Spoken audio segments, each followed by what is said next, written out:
walk when I can call it in? Now, Todd, I can't hear you. I'm still here. Oh, fabulous. See, it's not the same. See, I'm still here with you. It's not the same. You can't look at me and see me and all that good stuff, so. I'm telling you, I don't know, Todd, this is not replacing being live with you on the air. I understand. I didn't want you to walk in 8 inches of snow either. Well, I didn't have to walk in 8 feet of snow, so let's get it started. Good morning, everyone. That was the International Morse Code Signal that just happened a few minutes ago. And that marks the beginning of my program, Gilbert Talks Taxes, because, as we all know, taxation with representation has not been such a good idea either. Now, the question that I have is, what is the official temperature there at the weather station? We're officially at 26.9. 26.9. I actually walked out at the Gilbert Carmona official weather station, which is a picnic table on the back deck, and I stuck my ruler in the snow 5.5 inches right here in Ruthridge. So we are, if Fernando the cat wouldn't even go outside. And when Fernando won't go outside, you know it's cold. Now, Fernando is the official mascot of Gilbert Talks Taxes. Fernando showed up at the office. Which office, Todd? The one at 113 Whitesides Road, right there in Rutherfordton, right next to the radio station. How's that for leading in, huh? He showed up at my office at midnight one night 2 years ago, very cold and very hungry and very skinny. And he was a skinny, scrawny cat, and I felt so sorry for him. I took him to the vet, and they told me, well, he's still a kitten. He's about 5-6 months old. And I fed him, and you know what happens when you feed a cat? They never go away. So he became, now he lives at the house. Now, of course, he sleeps in my bed, and he lets me in every now and then. So, no, yeah, he definitely rules the roost here. So there's a lot of things I want to talk about this morning. I want to talk about reverse mortgages and the impact on taxation that those have. And really, it's not so much the impact on taxation. A lot of people that get into reverse mortgages don't understand what they're getting into. I also want to talk a little bit about last week, I talked about divorce and taxation, and I've had a few conversations this week about that. And it's not so much the impact of divorce on taxation. What I talked about, and you were listening to the program last week, right, Todd? I sure was. You weren't there in the studio, but I knew you were listening. The conversation is, it's not so much the impact that divorce has on taxation, because that's pretty straightforward. You're now divorced. You file single. If there's children involved or other qualifiers, one person will get to file as head of household. Both people don't get to file as head of household, although most of them do, and they may be able to, depending on the circumstance. But for the most part, one person will end up, if there's children, one person will end up with custody of both children. Now, this can go any way. It can go a number of ways, and everybody's scenario, you come up with 10 million scenarios and 10 million explanations for each one, but the general guidelines are whoever gets the children becomes head of household if they don't remarry. Married people are not head of household. I get that quite a bit. I'm going to clarify that a little bit more. But before we take our first break, I want to say people have really been on the ball this year. I have already filed 2 tax returns, really 3 tax returns. One of them had 2. He had a corporate and a personal and a partnership return. And I've got about 3 more ready to go. People they don't want to get stuck this year with these deadlines. So those of you out there that have listened to me and have responded, it has really been exciting. We've already got 5 appointments. My secretary is here telling me we have 5 appointments and booked, and people have responded. There's deadline changes this year that everybody needs to be aware of. If you have a partnership, if you have, you're an LLC, you're a corporation, your deadline has been moved up to March 15th. It is not April 15th. for the partnerships like it was last year. There's a lot of, I do have a lot of partnership returns. How many? We have about 30 partnerships that we file tax returns for. We have about 40 S Corps, and we have another smattering of C Corps. C Corps are just not as popular as they were before. They're not as tax favored. Typically, a C Corp schedule will be for a bigger company with stockholders, and it's a different animal altogether. And you just don't get that many of them unless you're in a large practice, and those people are in a whole other league. But most of the small business, which is what I service, typically 20 or fewer employees, although we do have two companies with over 40 employees. Those are, one is a partnership and one is an S Corp. But typically our clientele is the smaller family-owned business or partnership. But getting back to the scripture that I had last week, and I did not, I really am sorry, I should have read it out of the Bible, but when I was talking about divorce, the issue becomes, and even with partnerships and all these other returns, the issue becomes no one can serve two masters. Either you'll hate the one and love the other, you will be devoted to one and despise the other. You cannot serve both God and what, Todd? Money. Mammon, filthy lucre in the old translation. And that is Matthew 6:24. And what happens is so many times, the whole point about the divorce that I was trying to make last week, that I've talked with some people this week about, and it's not just the divorce tax return, it's even in the partnership tax return. If you're a partner and you're filing a tax return, you really need to step back and see if that tax preparer, whoever you're using, a tax preparer, an enrolled agent, a CPA, an attorney, can represent your best interest and the partnership's best interest. Because a lot of times what happens, and I've got some of these, so I'm not saying you can't do it, but a lot of these, what happens is the same person that prepares the partnership tax return will also prepare the tax returns for several of the partners, which it can be done. It can be done, but you need to step back and say, do I want to do this? Because you can have a conflicting interest here. What may be good for you as an individual and a strategic tax move that you may make may not be good for everybody else. And the person preparing it may not suggest something that would benefit you if it can't benefit somebody else. I've seen this. So this is not just a what if. I actually have several clients that I do the partnership return. All the partners go to their own CPA tax preparer, and I don't want them to come to me because I don't want to get involved in that mess. There's things the partnership is doing, and it's not that they're doing anything wrong. It's just there's strategies that you can employ that would be great for all the partners, but may not be the best for one partner. So you can't serve two masters, and it's the same thing with a divorce situation. In divorces, I mean, nobody ever feels they got the best deal. They never feel like, this totally went my way. There's always something else they could have gotten. There's always something else, and maybe it's true, maybe it's not.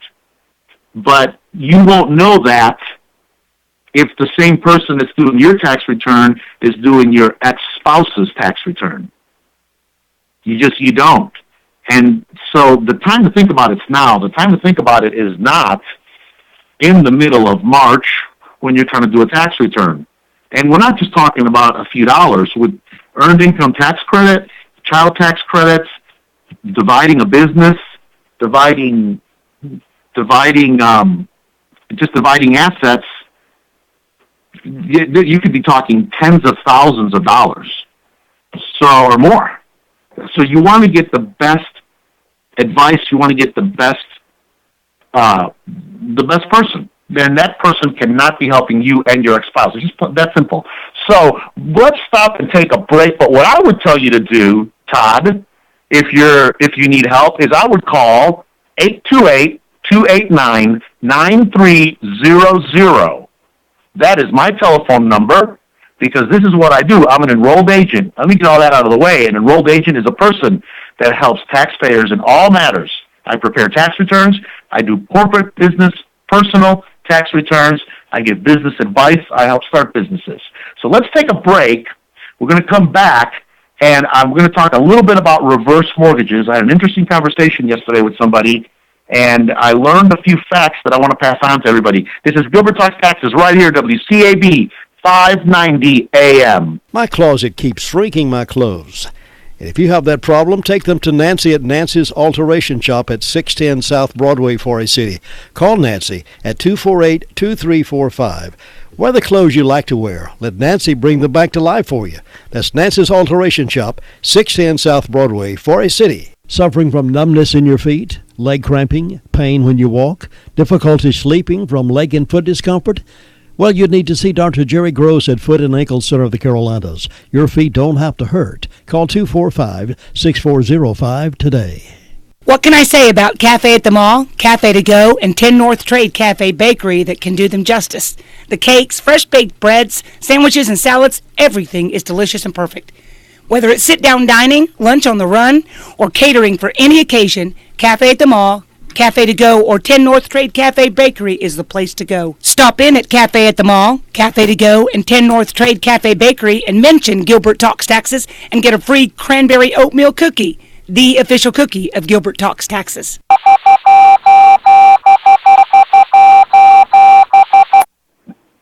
Good morning, everyone. That is the International Morse Code Signal. We are back. We are back. Todd, when do we have Robin's commercial scheduled? Which one is that? That Robin RSL Salon. Oh, that's coming up in the 8:45 break. In the 8:45 break. Will you just let me know before we go after when we're doing that one? The reverse mortgages. We are back. This is Gilbert Carmona, Gilbert Talks Taxes. And Todd, why do I talk taxes? Because taxation with representation has not been such a good idea either, and you need representation. Oh, I know what I wanted to say. Yeah, when I was getting ready for the program earlier, and you were running the news, ABC News, they talked about. I heard one of those commercials for if you owe $10,000 or more, call so and so. The IRS has programs. And I talked at length about those the other day. And as tax season kicks in, you're going to hear more and more of these commercials. They seem to play them all the time. I mean, they play them year-round, but especially during tax season. I have such a hard time with those commercials. I find them so misleading. The programs have been there since the 80s, since 1980. Actually, they came out of the Reagan presidency, Ronald Reagan, when we had the last revamp of the IRS tax code. And what happened is people were owing huge amounts of money, and they wanted to come up with a way for people to pay down. The biggest program is the Offer in Compromise program. That program, they accept about 40% of the applicants. So I just feel like I listen to those commercials, and they make it sound like it's an automatic, because I've had people call me, and they say, yeah, I want to take advantage of that program that's going to wipe my debt out. Okay. There's a couple of them that they'll do, Offer and Compromise being the one, and they'll say, yeah, that one. So how much do what's it going to cost me? A couple $100? How much do you owe? I owe $100,000. No. What they do is they look at all of your assets, all the money, real estate, life insurance policies, pensions, everything you have. And then based on that, what's your net worth? And I have had people that owe the IRS, yes, they owe the IRS $100,000 for whatever reason. I mean, pick a reason. Everything from just lazy and didn't do their tax returns and they got caught, to they had a death of a spouse and it left them with a huge liability. Things just didn't go as planned. The tax plan fell apart, and they ended up, assets had to be sold, and they owed the IRS $50,000. So you have everything in between. No, what they do is they look at your assets, and if you liquidated all of your assets, how much money would you have? So there are people that, yes, they owe the IRS $50,000 or $10,000 or whatever, but they have $50,000 in assets. The IRS is going to say no. So save your money. Don't give your money to these people, because a lot of them, it's $3,000 and $4,000 and $5,000 to work with them. They're not doing this for free. You can actually do this yourself. I do offering compromises for people. Typically, we start at about $500, depending on the amount of time that's involved. I've done them for as little as $300. If they're pretty simple, if people have no assets, they're in this mess, they owe the IRS $20,000, $30,000, and we try to wipe it out. And you're going to have to give them some money. They want something, because you've got some assets. Now, a lot of it gets calculated, adjusted, and there's minimums that you have. They don't make you sell your house, but if you've got equity in your house, they're going to look at that equity. Can you borrow against that equity? Or what if you sell your house? How much equity are you going to have, and how much of it can you give us to pay your bill? So that's how that works, and don't be deceived. It's not like these credit cards that'll forgive you if you can come up with a small amount of money. No. They want theirs. They want all of it. So that's where they start. They start at 100% and work it down. So they're going to get some money. So anyway, I heard that, and I wish they would clarify that a little more. Reverse mortgages, extremely popular right now. Yesterday, I had a visit from a friend of mine. He's a marshal, a state marshal up in Connecticut, and he came down here to visit some family, and he stopped by the office there at 113 Whitesides Road to say hi to me. And I was really surprised. I knew he was in town, but I wasn't expecting to see him. So he came in, and we spent a little bit of time talking. And I asked him, I said, what are you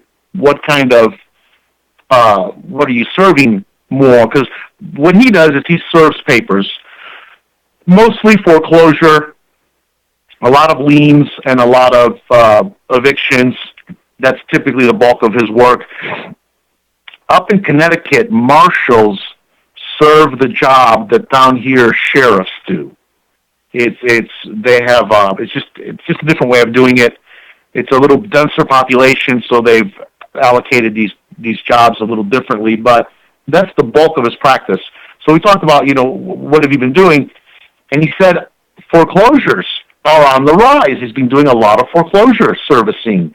And I was a little surprised, because overall in the marketplace, foreclosures are down, way, way down. So that kind of surprised me, and I said, really, we're not having that problem around here.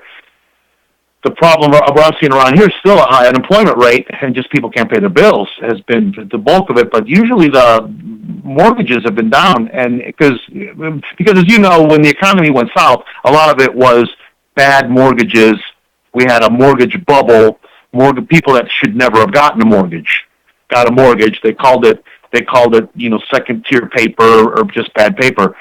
So these mortgages, for the most part, are gone. If they were going to lose their house, they lost their house. The people that have their homes now are the people that are a little bit more stable. So he said, no. He said, that's true, Gilbert. Everything you said is true. He said, but we are having a huge amount of these reverse mortgages. They go by several different names, but most of them know them as reverse mortgages. These reverse mortgages, the banks, they were a good idea back in the day. And let me just get back to what is a reverse mortgage.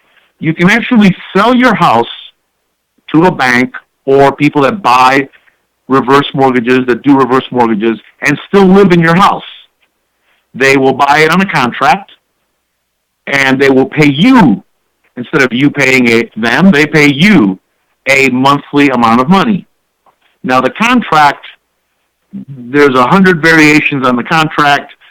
They could give you a lump sum of money and a smaller monthly payment. They can give you no money and a bigger monthly payment.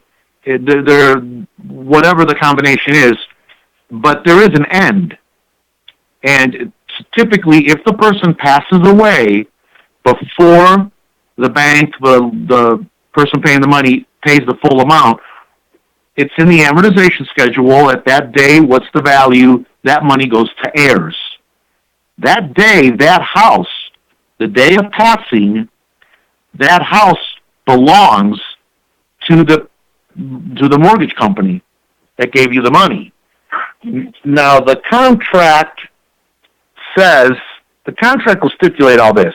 It could be 30 days. It could be 15 days that you have to actually vacate. It could be whatever it says. But there is a day when you have to be out of that house. Okay? And so what he's seeing happen is the first round of problems with this is that the person passes away and there are family members living in the house with them. And they don't even know there's been a second mortgage on the property, a reverse mortgage. Some of them, he told me a story where the person actually thought that the house was theirs.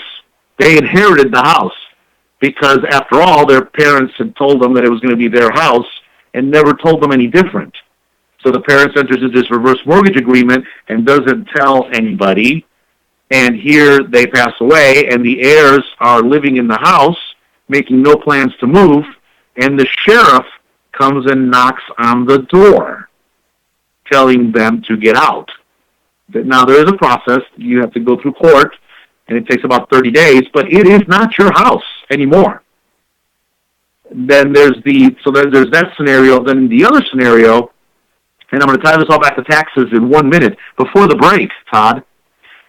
The other scenario is where there is paperwork that you have to do. You get this reverse mortgage, and you have to submit paperwork I don't want to say every day, but you have to submit paperwork throughout the year to the bank to let them know things like that you're still alive, that you're still occupying the house, that all maintenance and things are current. It's just paperwork. It's in your contract. You'll know you have to do it. In Connecticut, he said, and I don't know if North Carolina has any special rules, but in Connecticut, he said they have to submit an affidavit of occupancy every year on the anniversary.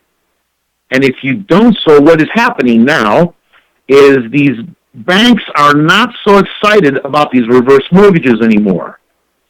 And they'd like to wipe out that inventory that they have of them, and they are looking for any reason to get out of them and go ahead and foreclose.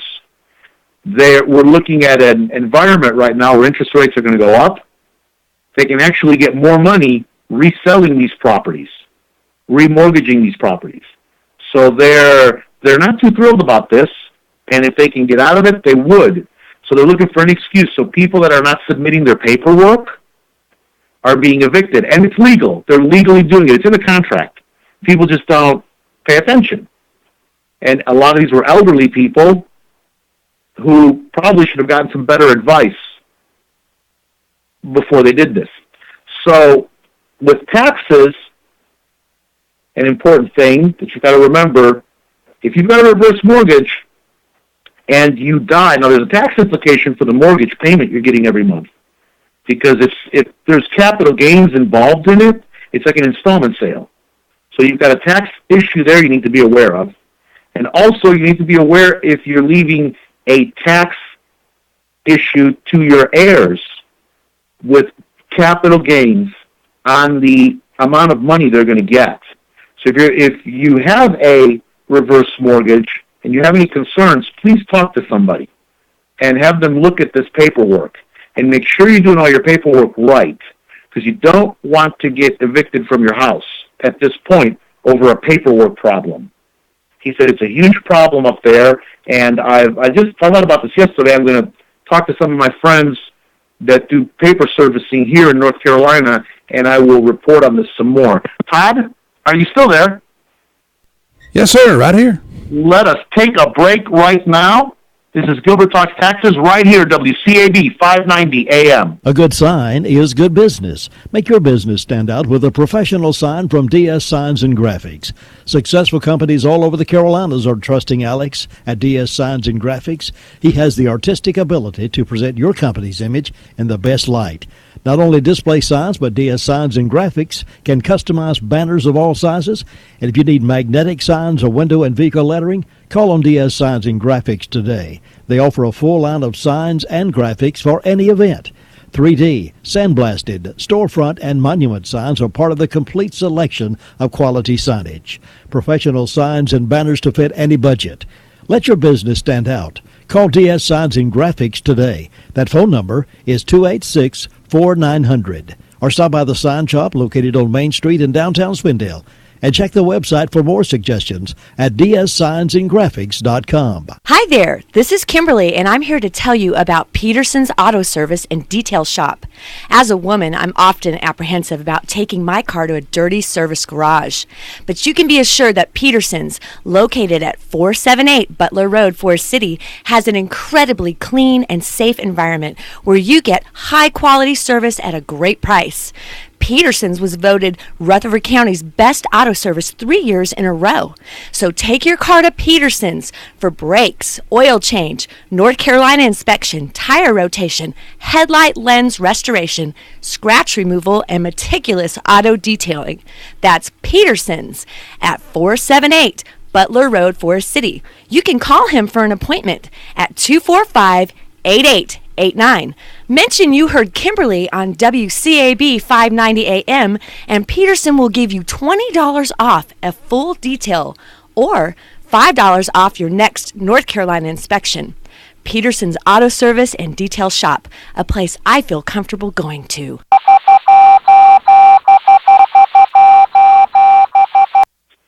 We are back live right here, WCAB 590 AM on the 7th day of January. This is Gilbert Carmona. I am an enrolled agent. An enrolled agent is a person that is enrolled with the Department of the Treasury, the Internal Revenue Service, to represent taxpayers in all matters. Tax returns, problems you may be having. We can also help you with state tax issues. There are 40 states that have a state income tax. 10 do not, and or have a variation thereof. They get their money somehow. Don't feel sorry for them. They just don't do it through a state income tax. But if you're having problems with any of those 40 states, as an enrolled agent, I can help clients anywhere in the United States. I actually have clients all around the world. I have clients in Mexico, China, Germany, although I can't say Germany anymore. They moved back here, and then they might be listening. Hans and Astrid, they are big fans of mine. They went to Germany and they came back. I used to say I had clients in Germany, Hans and Astrid, but now that you're back, I have to say I have clients all the way in Landrum. And good morning if you are listening. I'm so glad. Actually, I'm so glad you guys are back. I love you guys. I'll be having a meeting with them next week. They are some of my faithful clients. But I can represent anybody that has to file a tax return to the United States government. And with Americans working all across the globe these days, we've got them. Boy, they're everywhere. And if you make money in another country, you still have to pay taxes somewhere, here or there. And I talked about this a couple of weeks ago. If you, like all of our celebrities that said they were not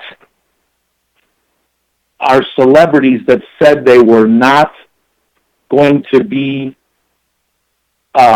living in this country anymore if Mr. Trump became president, they're not leaving the country. I mean, I haven't seen any of them leave. It's a huge list. They said they were going to move out, and they haven't left. And I proposed that one of the reasons a lot of them haven't left is because we do have an expatriation, am I saying that right? Tax. 50% if you decide to leave the United States and relinquish your citizenship. They want 50% because they say you made it in this country because of the freedoms you enjoyed while you were here. and the protections you received from our wonderful government. So, and it is wonderful, and I do mean that. And they want some of it back. So let me talk about, now, my wife just reminded me, though we had technical difficulties on my video side here, we are videotaping this. Even though I'm here, Todd, I am not in my fluffy slippers and pajamas. I am fully dressed, ready to go. I was actually going to walk to the studio this morning. So let's talk about, Todd, are you still there? Yes, sir. I thought I lost you there. So my wife wanted me to talk about, since I was talking about reverse mortgages, and they typically impact senior citizens, she wanted me to remind you, even though we've had a lot less IRS scam phone calls, that when the Interpol and the United States government, Department of the Treasury, and the FBI made that arrest in India at that call center in India, and arrested, I believe they arrested 70 people that were involved in that scam. The scam was you get the phone call that the IRS is going to come and arrest you because you owe money, and they got, I mean, the estimates are all over the place, 50, 60, $70 million of people that actually believed it was the IRS calling them and went ahead and gave them money. So they actually, that gang got arrested, and the whole thing fell apart, and the phones have stopped ringing with that group of people. So that was really major, and it does show that this international cooperation does work, because what had happened is they were really emboldened. Some of it was from Nigeria also, but the bulk of it was coming out of India. They were really emboldened because they thought you couldn't do anything to them because they're in another country. Oh, how wrong you are! If you do this, they will get you. There, you do leave a trail, and they left quite a trail, and they were able to arrest them. From what I understand, jail sentences over there are much harsher than here for this kind of stuff. So they're actually paying a price. But the whole scam thing has not stopped. It's still going on. Now, while it does not involve the IRS, there's a new one now specifically targeting senior citizens, and those of you that are caretakers, be aware of this. They will call on the phone, because on the internet, they can get so much information about you. There are actually websites that'll tell you names of people that may be connected to you, whether it's through social media or whatever. So when you have a Facebook page, and you've got, whether the grandparents have one or the grandchildren have one, and this is my grandma, Mimi, whatever, they actually can compile a pretty interesting profile. And they will call these elderly people, and they will say, "Hi, Betty, it's your granddaughter, Jan," or whatever. And the police pulled me over. I was at college driving. Now, from Facebook, they know your name. They know you've got a granddaughter, Jan. They know she goes to college because it's on Facebook. Or it's on whatever. There's a dozen of these things, and it's all there. So the people believe the story. And the police stopped me, and I don't want to call mom and dad and tell them that I got a ticket. Can you please, I need $500, and I need it now, and I will pay you back as soon as I can. You know, I get my check from Starbucks next Friday, and they know that too because it's on Facebook. So the people believe it. The story is very believable, and they've got all the right names, and they've got all the right locations. And some of these people are getting money and coming back for more because they've got the person deceived, and they've gotten thousands and thousands of dollars from people. One person sent, who he thought he was sending his grandson money, like $5,000. And I mean, you just hear stories. There was another one I heard, $10,000. And the lady at the bank, the sad part about that story was the lady at the bank knew that it was a scam, but there's nothing she could do because it's the elderly person's bank account. You can't tell a person not to withdraw money from their account, and she couldn't get a family member on the phone in time to talk to the grandmother. The grandmother was all upset. She had to have this money. She had to have the money. She had to have the money now. And she didn't want anybody to know about it because she didn't want, the story was they didn't want the parents to know. So, and then the son comes to the bank mad that they let her take the money, and the bank said, there's nothing I could do. So that's why I'm not just saying this story to the elderly people, I'm saying it to their caretakers and their family members. Be aware that it's a different day with these scams, a totally different day. They can get online and they can find out all your extended family members. They can find out friends, and they tie 2 and 2 together, do a name search, social media name search, and every social media account you're on comes up. I've done this trying to find clients that have moved just so I can get them tax letters and tax data, and the IRS sent me a letter for them. They've moved. I can't find them. They've got a new telephone number. So you do a quick Google search just to see if, well, maybe they just moved across town or something. I can get a different address. And I am shocked at what comes up. I mean, you find everything about a person. So it's a different day, a different hour, and I just want to do that warning. Well, honey, there's the break. No, we got a little bit of time. I wanted to talk. I want to get back to that scripture. I can't get away from that scripture this morning. I pulled it up on my computer in all the different versions, and the scripture is Matthew 6:24.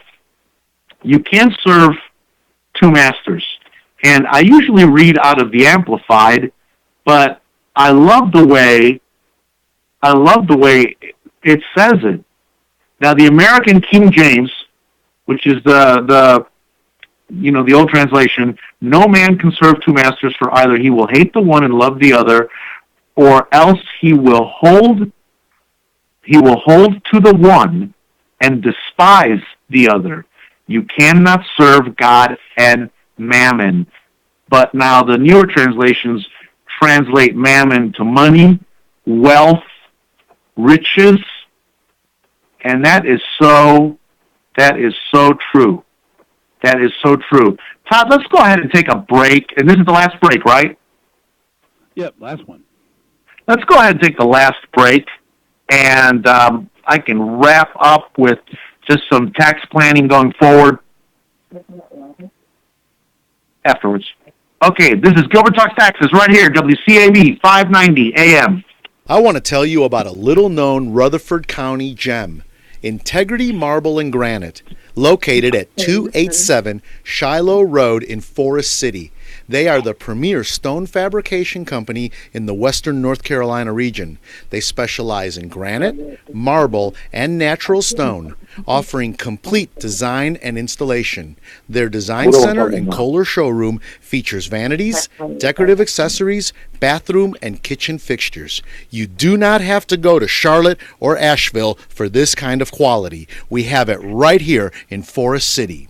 Stop in their showroom and browse their beautiful displays, or you can call 828-247-8801 for a free quote. You can also go to their website, www.integritymarblegranite.com, and look at the pictures and see samples of their available materials. Now, mention you heard it on Gilbert Talks Taxes, and they will give you $100 off any sink purchase. That's Integrity Marble and Granite. People say to me all the time, Gilbert, your hair looks fabulous. How do you do it? The answer is simple.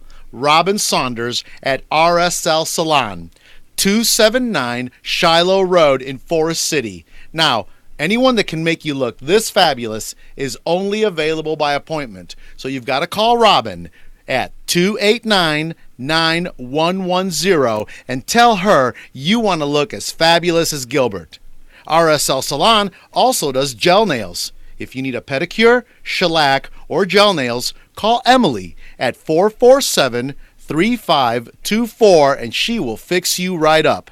That is RSL Salon at 279 Shiloh Road in Forest City. You can call Robin at 289-9110 or Emily at 447-3524 because everyone deserves to look fabulous. I want to welcome Tim Schlabach and Foothills Photo Works, a professional hybrid commercial photography studio.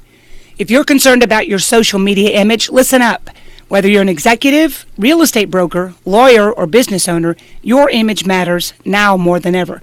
And you know first impressions count. Whether you need professional portraits, corporate headshots, images of your products or facility, aerial photography, and videos of buildings, boats, or large acreage, affordable professional help is here for you. Foothills Photo Works can create media that will help your prospects get to know you better and help you look your best.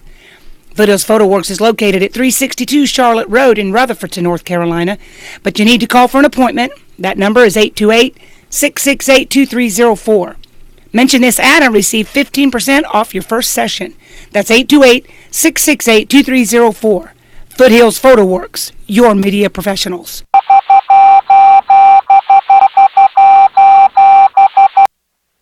This is Gilbert Talks Taxes, right here, WCAB 590 AM, and my hair does look fabulous today. It really does. I am not here, even though it is the 7th day of January, let me say that, and the weather outside is 28 degrees. We had 5.5 inches of snow, and I am broadcasting live from my home studio, which is my office turned into a home studio. Thanks to my cell phone, I can be live. I'm still recording the program, and I am not sitting here in my fuzzy slippers. I am in my suit and tie like I am every Saturday morning, Todd.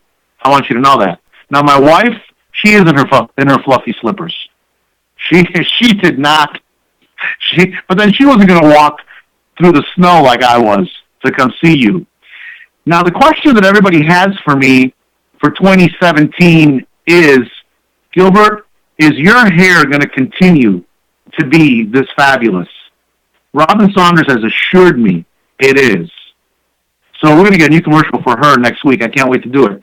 Todd, you said you had a question? Somebody called in a question? Yeah, Gilbert, during the break, someone called in and said if a spouse passes away during the year, how do you file taxes if they pass away? Do you do that jointly or single? How do they go about filing taxes if their spouse has died? That is a great question. And condolences if a spouse did pass away in that situation. But this is the answer. We in the industry call it the widow's benefit. You can actually file married filing joint after the spouse passes away, and there's special provisions. If there's children under certain ages, they can do it for 2 years, but you file married filing joint, and then there's a space on the tax return to put down the date of passing, and then the IRS will confirm that with Social Security records, and you still get to claim all the tax credits and tax benefits you were getting just as if you were still married. And and this can be huge because they're now getting the two exemptions and again, whatever tax credits. So, and then they, as the surviving spouse, sign the tax return for the surviving spouse and affirming that this, in fact, is it. And they can confirm it because they have SSA records. SSA will have been notified, that Social Security will have been notified, so they can kind of match that up, and they'll know that that's the case. But you get that exemption, you get that help. And then there's a special qualifying widow if there are children involved that can help also and carries that process another year. So, and then you've got some other tax planning things too. When a spouse passes away, there's a lot. The thing with that is, and it's unfortunate, it's just the nature of us people, of humans, I guess. We don't want to think about this. They want to plan about it. They want to plan for it, and they might most people might get life insurance, or in their wealth planning, in their retirement planning, they'll address it. But really, to sit down and think it through, people don't. And it catches so many people off guard. And there are some tax savings that you can do if you plan a few things ahead. As an example, I've seen people give things away versus leaving them in a will. If you leave something in a will to somebody till you pass away, now they can use that asset, whatever that asset is, they can have that asset, but don't title the asset to that person, because what happens is, let's just say it's a house or land or a business. You leave it to that person. At the date of death, the person that inherits that asset, their cost basis in that asset is the value of that asset at the date of death. Whereas if they just want to go ahead and give the house, let's just give the house to the children, now their cost basis is your cost basis, which if you've had the house for 30 years, because of appreciation, you have now just gave that person a huge tax liability, because they're eventually going to sell the house. Now, when they sell the house, their cost basis is the cost basis at the date that you bought it. So it's these little things like that that just don't get planned out enough. So speaking of planning, this is the time of the year that people call me and say, what can I do to reduce my taxes for 2016? Well, not much. It's already January 7th. We're already into this year. There's not a lot you can do. Last year, I talked about businesses, and to the different businesses that I do, we talk about spending money, and you hear businesses spend money so they don't have to pay taxes on it. That's a topic I don't like to talk about on the radio, because it's really a one-on-one conversation that you need to have. The reason being, I've seen people just run out and buy an asset. They've got a rental property that needs a new HVAC unit. Then things are going, let's say it's a bigger house, $5,000, a bigger unit, or maybe it's a building. Maybe it's a $15,000, $20,000 purchase. Technically, it's not just running out and buying it. It's what is the date that it's put in service. So I've seen people, December 31st, they'll go out and make this large purchase, but they're not even going to get the thing until March. Well, technically, it's not a tax write-off for last year because it was not put in service. So you got to be careful what you do and how you do that. That takes a little bit of planning also. Now, what can you do this year for last year? The stand-in, probably one of the best things you can do is you can still fund your retirement plan. You can fund your IRA, and if you're an owner of a business, depending on the type of plan you set up, you can still contribute to your retirement plan for last year. If you have an IRA, you can contribute up to $5,500 if you're younger than 50, $6,500 if you're 50 and over, to the age of 70 and a half for a traditional. There's no limits on Roths. Now, Roths do not get the tax favor that traditionals do. But you can fund your traditional IRA, $5,500 per person, per tax return, and this is a huge savings on taxes, huge. And you put your money in an IRA, which is a very good investment. We're really seeing an upside market. I got to be careful. I don't want to talk about investments. I do have a securities license. I can help you with investments, but I don't.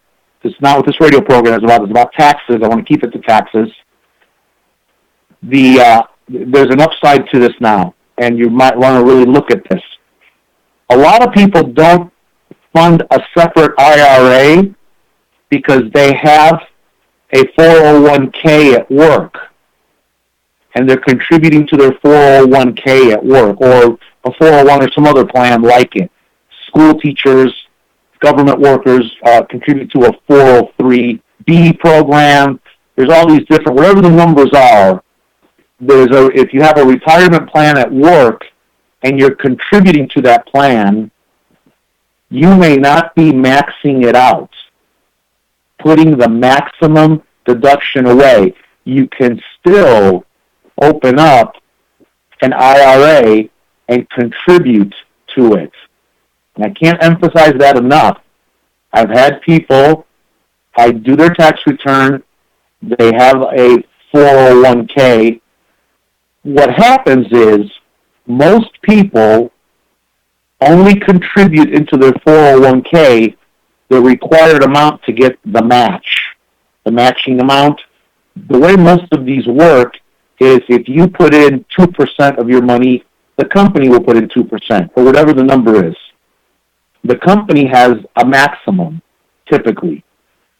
And whatever the combination is, some companies will do, for every dollar you put in, they'll put in 50 cents. For every dollar you put in, they'll put in $1. Up to 3%, 4% is the maximum. Now you can put in more money till you put your max in on some plans. The max is the $16,000 with the $18,000 with the catch-up provision, making it $24,000 on the bigger plans, the 401k plans. But most people just put in the maximum. If the company is matching 2%, they put in 2%. So what happens is I'll do the tax return and I'll see where they could still contribute $1,000 or two, $1,500, $1,800, $2,000 to a traditional IRA and still get a pretty good tax break. Still get some money, save some money, and you can have more than one retirement plan. I mean, you can have as many as you want. I've seen people quit one job to go to another job, which that's normal these days. The days of people working at one place for 40 years are just over. It's not just, number one, we don't have those kind of jobs anymore, but people now in certain cultures, corporate cultures, you're not considered promotable if you stay at one place longer than 5 or 6 years. And, in every job you need to get promoted. And sometimes the only way to get promoted is to quit and go somewhere else to climb up. So this has now become the culture. And I see it quite a bit. So they'll have 2 or 3 401k plans. Now you can roll them all together into one, but beware of rollovers. You're only allowed to do one rollover in a 12-month period. And they did that, and I saw that law coming. I knew they were going to do this because I would have clients that would do 4 and 5 rollovers in a year. And I would ask them, why are you doing that? And what a lot of them were doing, and I don't know where this got put out there, this became a thing, they were thinking that the government wasn't going to track their rollovers, and because you have 60 days to put that money back in, or you pay the tax and the penalty. And they were thinking they could use that money for 60 days, tax-free, penalty-free, open up another IRA, and pay that money. Well, a lot of them got caught not putting the money, putting the wrong amount of money, and a lot of things happened, and the IRS said enough. It's too much paperwork for us to keep up with. It's too confusing. You can do one in a 12-month period, and that's it. So be careful with those. But if you have multiple 401ks, consider putting them all together. It's easier to keep track of. It just is. Some people like to keep them separate. I'm not giving you advice. You need to talk to your person about this and see if it makes sense for you. But some people like to keep them separate, and they're in different plans, and they're in different investment strategies, and that seems to work for them.